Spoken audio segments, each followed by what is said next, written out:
कहते हैं कि जो भी चीज़ आप दिल से चाहो पूरा ब्रह्मांड उसे सुन लेता है और वो ज़रूर पूरी होती है। तो ऐसा ही कुछ हुआ मेरे और मेरी मम्मी के साथ। तो मुझे श्याम बाबा के दर्शन करने थे और मेरी मम्मी को भी।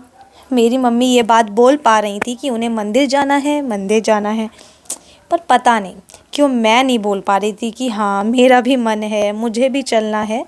मेरा मन बहुत हो रहा था जब मम्मी बोलती थी कि हम जा रहे हैं मंदिर। जाने से 2 दिन पहले मम्मी ने मुझे पूछ ही लिया कि तुम लोग भी चलोगे क्या मंदिर? मेरे दिल ने कहा यही तो मैं चाहती थी। मैंने कहा कि हाँ हाँ चल लेंगे हम लोग भी। तो बस मुझे और मेरे पति देव जी को बाबा ने दर्शन जी के लिए बुला लिया और हम दोनों तैयार हो गए। तो चलिए अब मैं आपको थोड़ा श्याम बाबा के बारे में बताती हूँ। श्याम बाबा ने अधर्म पे धर्म के लिए लड़े जा रहे युद्ध महाभारत में धर्म की विजय के लिए भगवान श्री कृष्ण को अपना शीश दान में दे दिया था। ये एक अलग लंबी कहानी है जिसके लिए आप ये दिए गए लिंक में डिस्क्रिप्शन में लिंक पड़ा होगा, उसमें आप पूरी कहानी सुन सकते हैं। तो ये देख रहे हैं आप झंडे, ये निशान है, इनको निशान बोला जाता है, जो बाबा श्याम को अर्पित किए जाने वाला ध्वज है जिसका रंग केसरिया, नारंगी, नीला, सफ़ेद या लाल होता है। इस ध्वज पर जयकारे, मंत्र और श्याम बाबा और भगवान कृष्ण की तस्वीरें लगी होती हैं।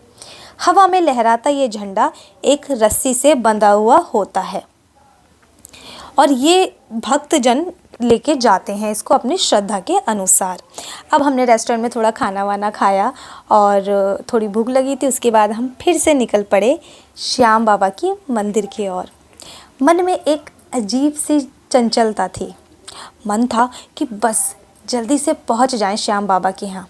तो मैं आपको बताती हूँ कि मेरी मम्मी के साथ ना एक चमत्कार हुआ। आप यकीन करो या ना करो, पर यह सच है। मेरी मम्मी और हम लोग आगे पीछे चल रहे थे, तो श्याम बाबा का जो नया वाला कुंड है उसके पास में मेरी मम्मी खड़ी चल रही थी। तब एक लड़की भाग के मम्मी के पास आई और वो मम्मी को गुलाब का फूल दिया उसने और वो चली गई। 2-3 सेकंड के लिए मेरी मम्मी तो नम हो गई, उनको पता ही नहीं चला कि हुआ क्या। उसके बाद वो हमको ढूंढने लगी, उन्होंने हमें बुलाया, सुन सुन सुन, ये मेरे को एक लड़की फूल आके दे गई है और पता नहीं वो लड़की कहाँ गई मम्मी ने। और हम सब ने बहुत ढूंढा लेकिन वो लड़की हमें कहीं नहीं मिली। तो ये चमत्कार था श्याम बाबा का। फ्री में दे के चली गई वो लड़की फूल, वो आशीर्वाद के रूप में मेरी मम्मी ने अपने पास रख लिया। तो ये श्याम बाबा का प्राचीन और बहुत पुराना कुंड है। इसी कुंड में श्याम बाबा का शीश निकला था, ऐसा बोला जाता है।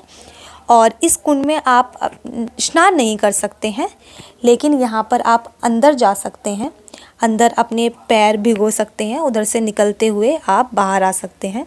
स्नान करने के लिए आपको नया जो कुंड बना है श्याम बाबा का, वहाँ पे जाना होगा, जो इससे थोड़ी सी दूरी पे है, जहाँ पर हम नहीं जा पाए थे क्योंकि हमें इस चीज़ के बारे में तब पता नहीं था कि नहाने के लिए अलग कुंड है। मेरी मम्मी को लेकिन स्नान करना था, मम्मी इसलिए स्नान भी नहीं करके गई थी क्योंकि उनको कुंड में करना था। लेकिन हमको पता नहीं था कि 2 कुंड है, हमको एक ही कुंड की नॉलेज थी। तो हम यहाँ से निकल गए। अब हम बिल्कुल श्याम बाबा के मंदिर के पास में ही आ चुके थे और ये मैं और मेरे पति देव जी हैं।